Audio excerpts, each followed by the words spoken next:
मालेगाव तालुक्यातल्या मुंगसे कांदा मार्केटमध्ये व्यापाऱ्यानं शेतकऱ्याला मारहाण केल्याची घटना घडली आहे।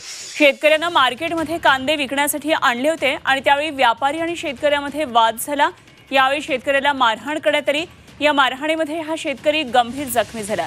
यानंतर शेतकऱ्याला न्याय मिळवून देण्यासाठी शेतकरी संघटनेनं मुंगसे मार्केटमध्ये शेतकरी संघटनेतर्फे घोषणाबाजी करण्यात आली आणि संबंधित मार्केट कमिटीचे उपसभापती विनोद चव्हाण आणि सचिव कमलेश पाटील यांना धारेवर धरत या व्यापाऱ्याचं लायसन्स रद्द करा आणि गुन्हा दाखल करण्याची मागणी केली आहे। 4 दिवसांमध्ये योग्य ती कारवाई न केल्यास मुंगसे मार्केटला टाळ लावून बंद करू आणि कर्मचाऱ्यांच्या तोंडाला काळं फासू असा इशारा यावेळी देण्यात आला।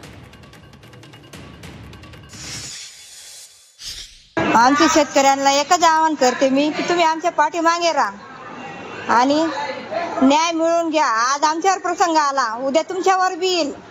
आज गरीब माणूसांनी एकटे होते, तिथं गखाळामध्ये कोण नव्हतं, एकटी गाडी होती म्हणून तेवढे मारलं।